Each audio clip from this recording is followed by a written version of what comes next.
Good morning. Good to have everyone here, especially our visitors.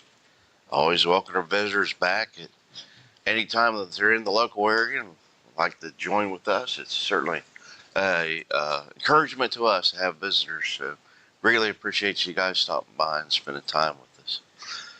Hopefully, I woke up this morning. I felt fine. Then I get here, my sinuses just start draining. So hopefully I'll be able to get through this. I was coughing there a little bit ago, so bear with me. Lord willing, things will go okay. Title of the lesson this morning is Excel for Edification of the Church. And if you look over in your Bibles, over in 1 Corinthians chapter 14, verse 12, this is where this idea comes from. It says, even so you, since you are zealous for spiritual gifts, let it be done for the edification of the church that you seek to excel. So that idea, let it be for the edification of the church that you seek to excel. So, again, that's the title. It infers here.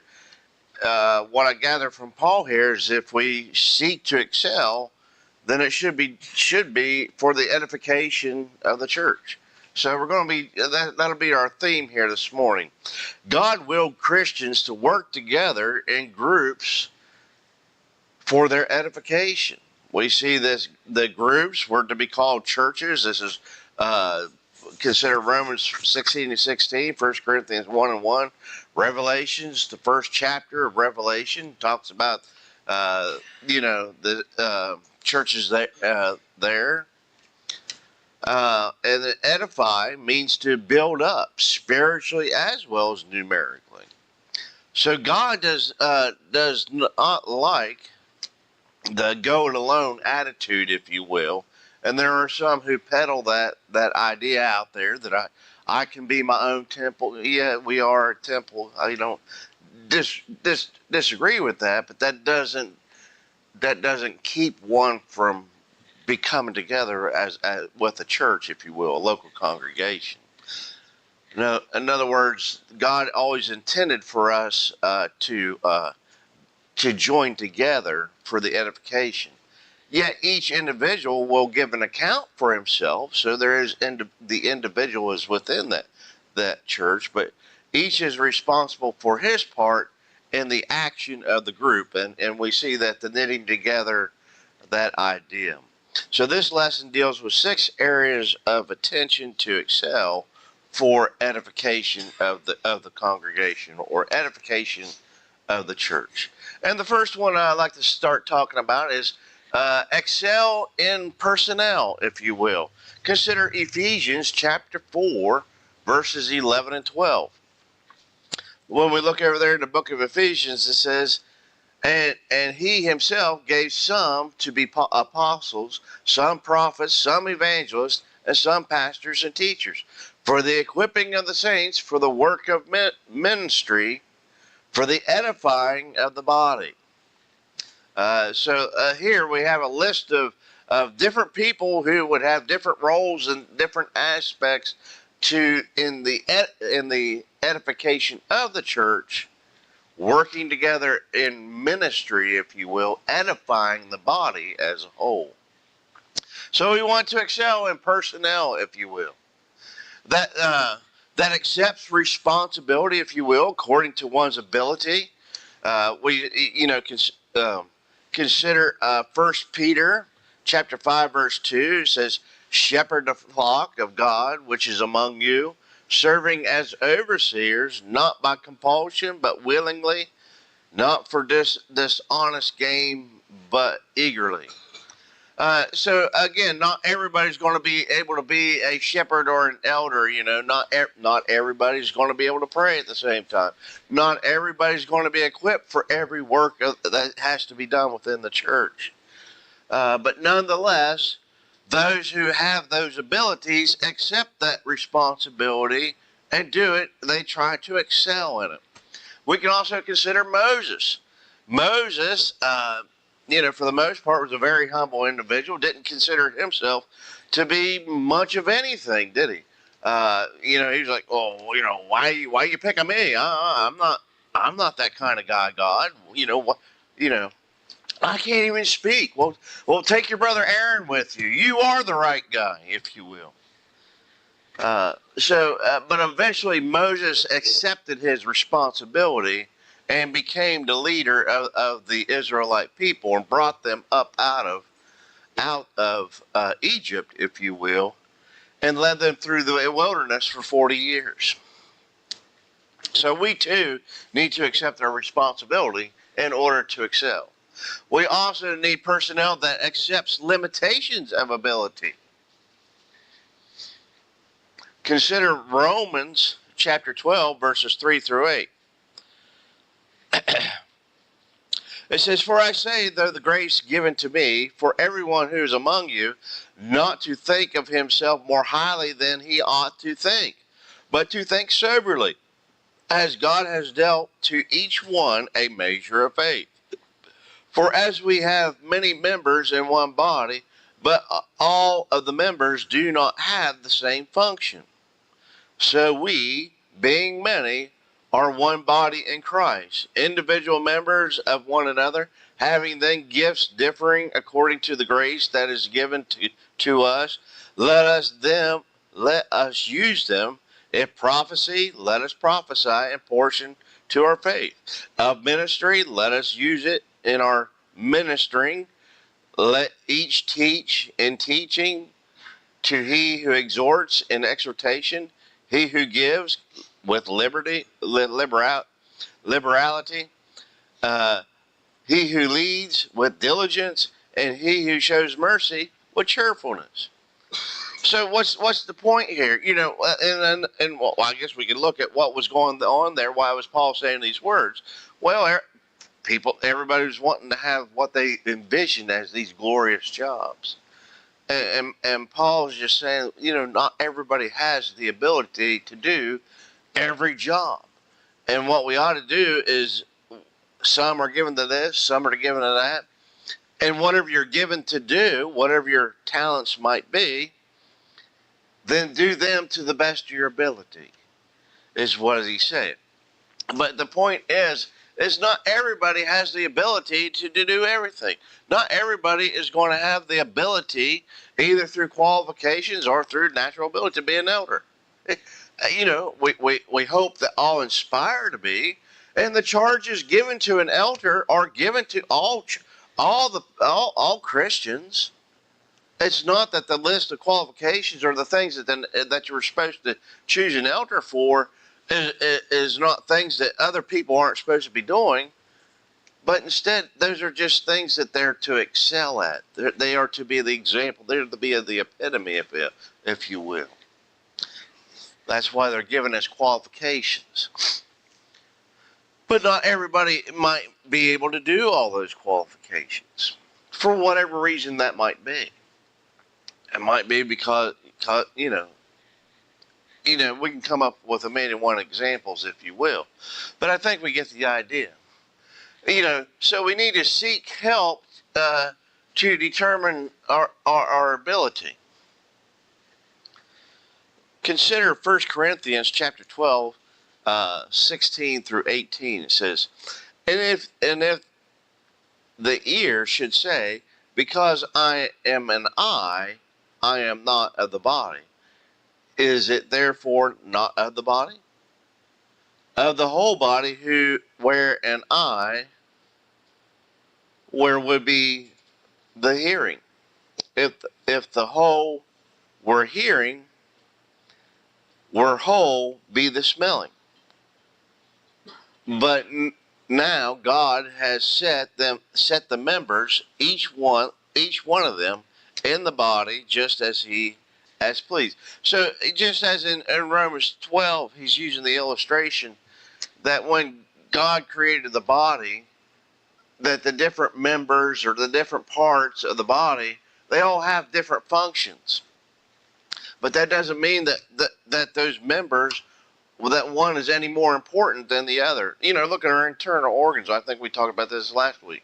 Everybody, the heart's often referred to things, and everybody, and it is a very critical thing. We can't exist without it, but we also can't exist without lungs. You can't exist without a liver. You can't exist for the most part. Well, modern science, you might be able to circumvent around a stomach, but still, you have to have a digestive tract in order to get nutrients into the body.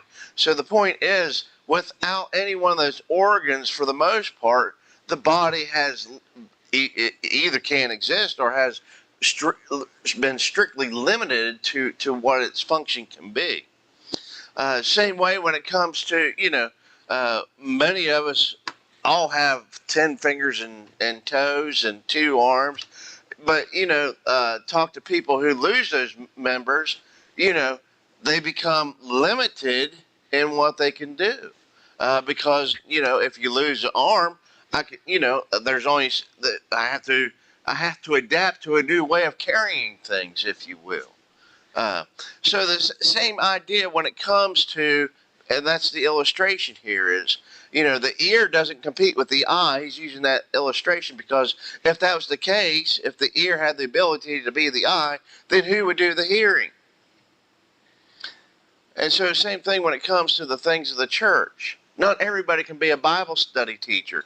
And if everybody does have the ability of being a Bible teacher, they can't do it all at the same time. We can't all sit here and conduct our own classes. And, Ron can't say, well, I'm going to teach this tonight. And Jim's going to say, well, I'll teach that tonight. And then Mike will say, I'll teach this tonight. And Larry will say, well, that's just confusion. What good's that going to do? Nothing. So we have to seek to determine our ability. We have to, what are we good at? What talent has God given us? And then once we do, then we need to excel in that thing to do it to the best of our ability, if you will, so that the church may be edified. So limitations, the limitations, if you are, that we find out might be of time or just of ability. Not going to go into Acts 6, but I'm just saying consider Acts 6. Everybody was pointing fingers. Why aren't you doing this? Why aren't you doing that? Well, you need to point some people, let them be given to this, if you will. And, and these people that are to be appointed, are they good at it? Or do they excel at it? That type thing. Next, we want to consider that we need to excel in participation in order for the church to be edified. Consider Ephesians chapter 4, verse 16. It says, for whom the whole body, joined together and knitted together by which every joint supplies, according to the effective working by which every part does its share, causes growth of the body for the edifying of itself in love. Wow, unpack that, getting back to the organs, if you will. If an organ's not doing what it's supposed to do, what happens to the rest of the body? It begins to ail, right? It begins to fail. Some of us, unfortunately have gone through that or are going through that have first-hand experience. Same thing applies when it comes to the church. When, we often think, especially when we lose this favor with that congregation or whatever, we think, well, I'm just not going to go, or I'm just not going to be part of that. I'm not getting any, it ends up being I, or me. And we think, well, I'm not getting anything out of it. They're not going to miss me. And that's the furthest thing from it. When people gather together and we see that one person's missing, it's like, where's so-and-so? Oh, well, we sorrow. We long for them, if you will. What if you're, are given to good Bible teaching or whatnot, and then you're not there. Those comments and but that participation is sorely missed, if you will. Or you're a good Bible singer. You're a good song singer. You know, people miss that you leading those songs, whatever the case may be. Well, I don't participate normally. Well, again, just having the presence of mind, the encouragement, seeing your smile, whatever that may be, brings edification to the assembly. So yeah, it does matter. And we all need to excel in doing it. Whether it be in the assemblies or in special studies, if you will. You know, maybe you're given to, maybe you're a subject matter expert on a certain aspect, you know, and whatever the case may be.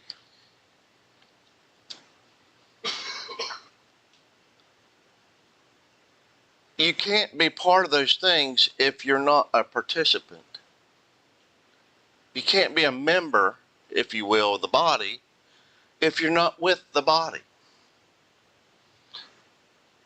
And so we need to excel in that participation and realize that just as our body is not a whole when things are removed from it, same thing when it comes. That's why Paul used that illustration. It's such a good illustration. It's just the same thing as the congregation is not a whole when you're not here with them. That's just the harsh reality of it. Now, I'm not saying that you got to be here for things. Yes, things come up, things happen, people get sick. That's not what we're saying. But we're, if in order to excel at something, you have to do that thing in order to excel at it.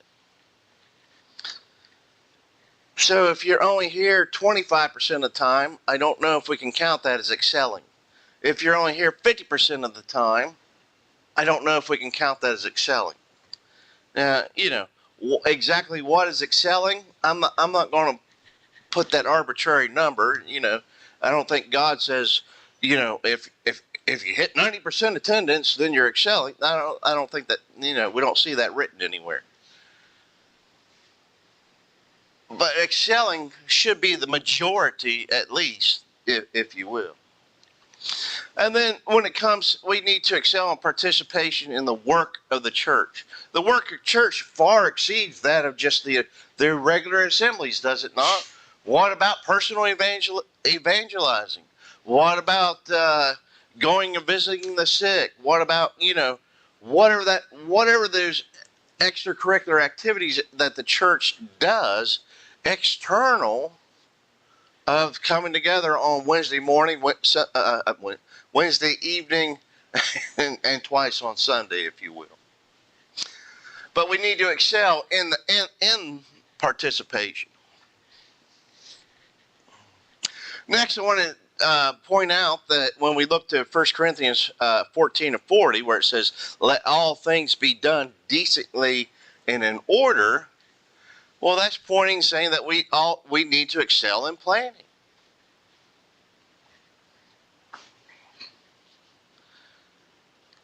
We need to make for better understanding. Now, I'm not going to read all 1 Corinthians 14 for the sake of time here this morning. But, to paraphrase over there, again, kind of just what we've been talking about. In verse 7 it says, even, things without life, a flute, a harp, that make a sound, unless they make a distinction of sounds, how would it be known what the piper played? In other words, it's getting into the same thing that everybody has a different ability to do things, and it goes on there in verse 9. It says, "So likewise, unless you are uttered by the tongues, words you use ease to understand, how will it be known to be spoken?" So again, it's just going down through the spiritual gifts. People again were competing. Well, I want to be this. I want to speak in tongues. Well, I want to be the preacher. I want to be the healer. They wanted certain people was wanting what they considered the more glorious jobs, if you will. And again, Paul's just reminding them that we are to do again what we're given. But the point is, he's also, because of their their behavior, things were disorderly, if you will. It was a confusion, if you will. And what he's saying is that you need to get organized, because when things are confusing, it's hard to understand what's going on. But if you organize, it what? Makes for better understanding. Then we can have better teaching. We can have better edification. So that's why, we as a congregation, as a whole, we need to get together and plan and, who's going to do what? Who's going to do the Bible study? And granted, we got elders who oversee a lot of that, but we all contribute to that. We all can feed into that, if you will. And then it makes for better order as we go on through Corinthians 14. He says, how is it then, brother, whenever you come together, each has a psalm, has a teaching, has a tongue, has a revelation, and has an interpretation. Let all things be done for edification. Not to be seen, not to be heard, but for edification. If anyone speaks a tongue, let there be two or three at the most, each to have a turn to let one interpret, and so forth and so forth. So then he goes, once we do things for better understanding, we need to have an order to what we're doing, a purpose behind what we're doing. And so in order to have understanding and order, that means that there has to be some preemptive planning in how that order is going to be, and in what's going to be taught, what's going to be done for better understanding. So we need to excel in that as well for the body to be edified. Next, I want to consider that we need to excel in patience. Excel in patience. You all know me. You got to have a lot of patience when it comes to me. So we certainly need patience in this congregation. So definitely with one another. And I'll be the first one to say, yeah, you got to have patience with dealing with me. We all have shortcomings. Some have more than others. Ephesians 4:2 says, with all lowliness and gentleness, with long suffering, there's the patience there in that verse, with long suffering, bearing with one another in love. So, when we have a new convert, many of us have been in the church for how many years? 10, 15, 20, 30 years. And then we get a new convert. Well, we need to have patience with them. They're not at that same level, are they? So what good, does it edify the body to sit in the pew? Oh, no, they called on so-and-so again. Well, what good's that attitude doing the body? It's not doing you any good because you're not being loving. It's certainly not being encouraging for that brother, that the babe in Christ, if you will. Certainly not encouraging for him. And it's probably not encouraging for those around you that are listening to you murmur and complain and everything else. So we need to have patience with one another. And maybe not even maybe it's not even that. What about a sinning brother? What about a brother that has a bad habit? Maybe a habit like drug addiction, alcoholism, whatever that may be. We're going to throw the baby out with the bathwater. Oh, you can't be here. You're a sinner. Well, if that's the case, how did any of us get into the congregation? We need to be patient with one another. Realize that we don't all get over sin at the same pace, in the same manner, in the same way. You may have been able to put some things away very easily, while others may struggle at putting those things away. And what you may be struggling with in secret to put away, others may have easily put away. The point is that we all are different individuals. We all have different abilities. We all have different struggles. And in that, we need to have patience with one another. And realize that not everybody is like Jim. That was a hard lesson I had to learn as I came a supervisor in the Air Force. I used to get frustrated with training my new troops. Here's how you do this, and I would show them how I would do it. Well, that wasn't necessarily the best way that they could do it, but I would get frustrated. Like, I just showed you how to do it. What don't you understand? I used to get so frustrated. I used to go and talk to my boss. I can't do this anymore. And what I learned is I needed to be patient with them, that they didn't have the same abilities that I did, that they don't learn the same way that I learned. But that's how I went about that job, was to pursue it what was best for me, the best way that I learned. And I realized what was best for me wasn't necessarily best for everybody else. And so same thing when it comes to church. We're all different individuals, all different members. And so you need to have patience when working with one another. Especially, as we kind of illustrated previously, especially when it comes to weak brethren. Because if we're not, what's going to happen to those weak brethren? They're going to be just like the seed that fell among the rocks, right? They may flourish for a moment, but then they're going to wither away. They're not going to wither away because of Satan. They're just going to be withering away because of your attitude. Your attitude drove them away. Oh, yeah, it happens. I've seen it happen time and time again. Thankfully not here. I can tell many Georgia stories. I guess that's kind of the nice thing about being near a military base, is you see so many transient people come through. So you get to see more than what you would see here in southeastern Ohio, if you will. And so, as those people come through, they're a lot of times things weren't handled the best way, if you will, and it caused some people to fall away from the congregation. So we need to have patience. Next, I want to consider that we need to excel in peace. In order to edify the body, we also need to excel in peace. Acts chapter 9, verse 31 says, "Then the churches throughout all Judea, Galilee, Samaria had peace and were edified.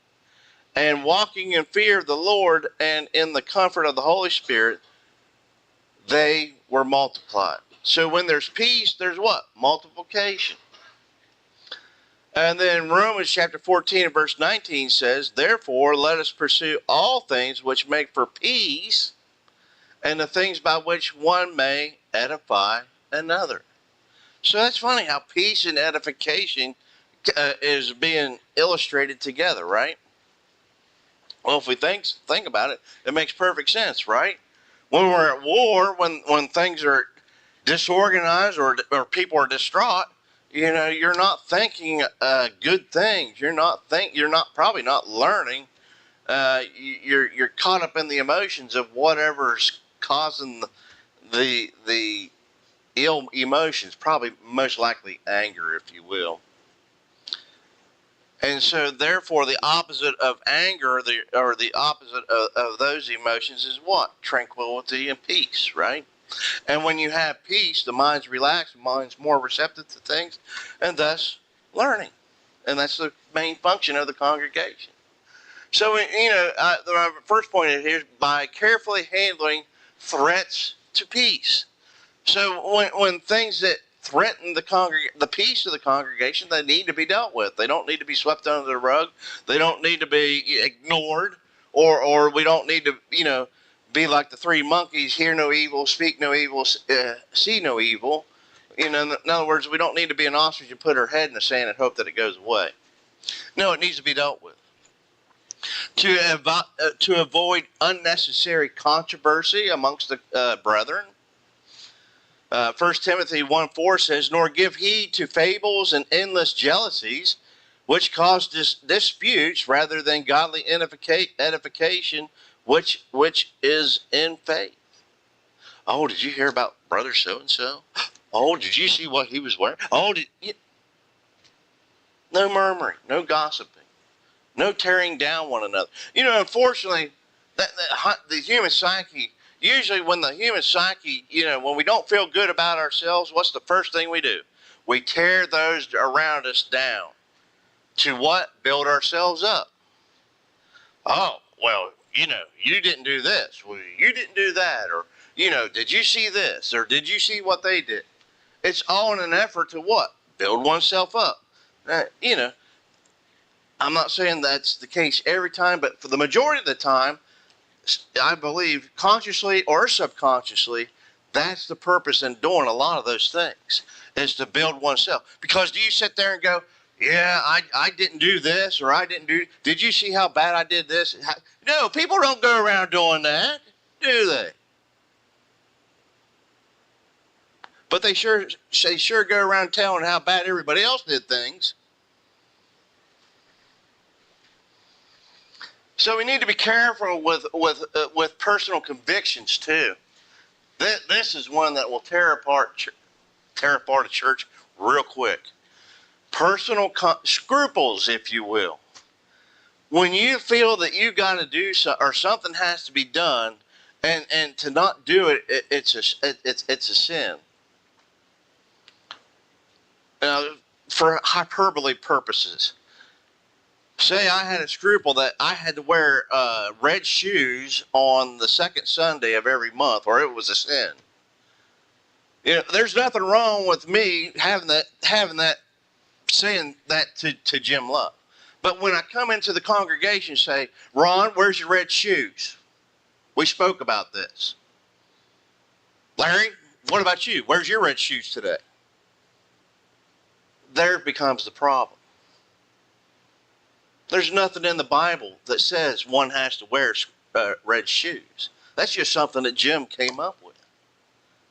And I can't bind that on other people. There's nothing wrong with making Jim wear red shoes.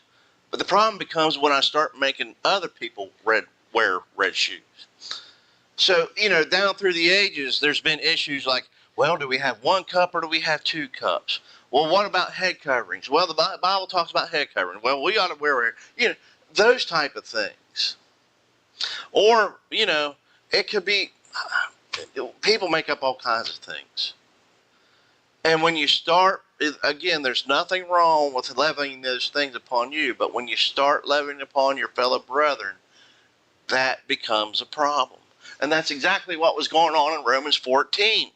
The Jews said, you know what? We don't eat meat of idols. We were trained from day one. We don't do that. And they couldn't get past that. And when you're is it entrained? When you're steeped in something,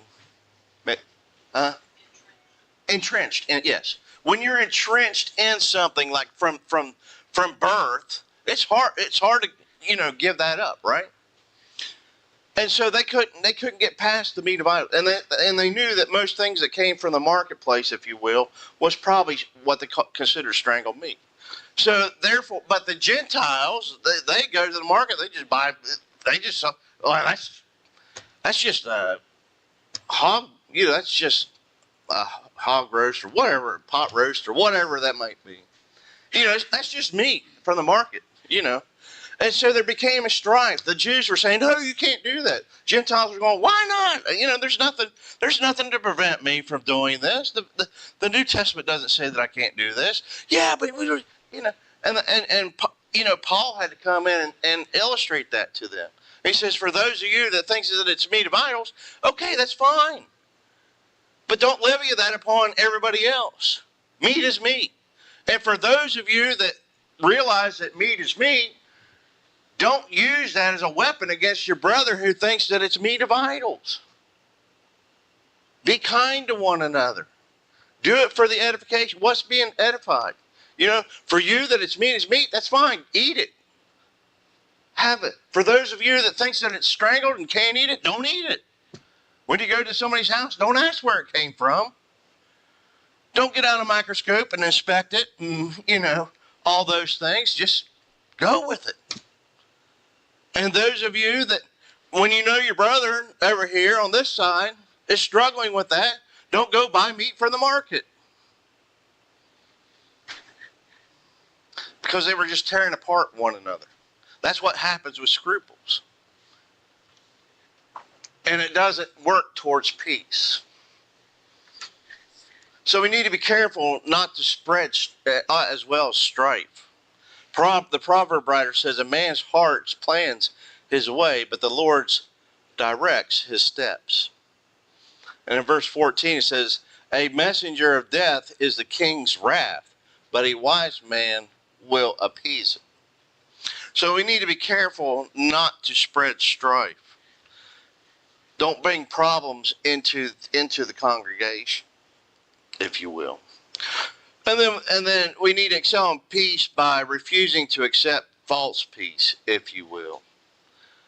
In the day of Jeremiah it says, because from the least of them, even to the greatest of them, everyone is given given to covetousness, and from the prophet even to the priest, everyone deals falsely. They have also healed the hurt of my people slightly, saying, peace, peace, when there is no peace. So in other words, the idea of ducking your head in the sand, being like an ostrich, when you're at spiritual war, or when things are being disruptive to the peace of the church, don't accept false peace. Make sure that the issues are being dealt with.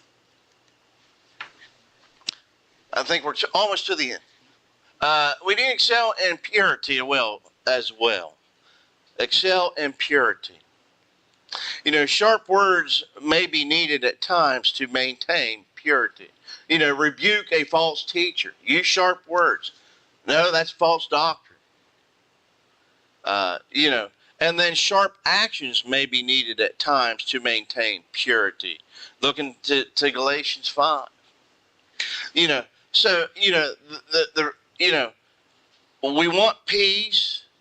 And we want to be kind with one another, but realize sometimes in order to maintain purity, especially things that stir up strife, things that tear apart the congregation, things that don't edify the congregation, certainly false doctrine, need to be dealt with swiftly and sharply. And just as a cancer, when a cancer comes into the body, what usually happens? A doctor wants to operate as soon as possible, and they want to go in there and they want to get it out as soon as possible. Why? If not, it spreads. Same thing with our body here, the congregation. If there's a cancer, whatever that cancer might be, that comes into the congregation that disrupts the edifying of the congregation, it needs to be dealt with sharply and quickly so that it doesn't spread. Now we want to, situation dependent. We want to exercise, be kind, long-suffering, those type of things. But for the most part, we don't want impurities to be amongst the congregation. Spiritual impurities. So that's the lesson, if you will, in how we need to excel as Christians. Excel for the edification of the church. So in conclusion, I have up here, we strive to excel in many things here on this earth, whether it be at sports, at our jobs, at saving money, whatever it might be. Maybe it's just to achieve yard of the month. We strive to excel at all kinds of things. Why? Because we value those things. Then let us excel at also the edification of the congregation. If we can excel at any one of those things, surely we can excel unto edifying the congregation. If the Lord is our number one priority in our life, as He ought to be, then shouldn't the excelling in edification be, one of our top priorities as well, versus the other things of this world. So the lesson is yours. I'll commend it to you. Tonight we'll have tonight's singing night. It's the fourth Sunday. So now we want to extend the invitation. The invitation is all about, getting oneself right with God, if you will. God's done His part. He sent His Son here to die for our sins, and then the Spirit revealed the Word on how we are to become Christians. We are to hear, believe, repent, confess, and be baptized. That's how we become a Christian. And then once we become a Christian, we what? We that last step, the hard part. I say that's always the hard part. Live that faithful life. Journey through this world as a shining beacon, if you will. That's the hard part. So, once we reach that hard part, we're going to fall backwards, right? We're going to make mistakes. We're going to, we're going to sin. And part of that sinning is to pray and ask for forgiveness. And we have examples where people pray and ask for forgiveness for one another. So if you have fallen back, if you're having struggles, whatever that case may be, and you want to call upon the prayers of the congregation, if you're subject to the gospel call in any shape, form, or manner, let it be known as we stand and sing the songs been chosen.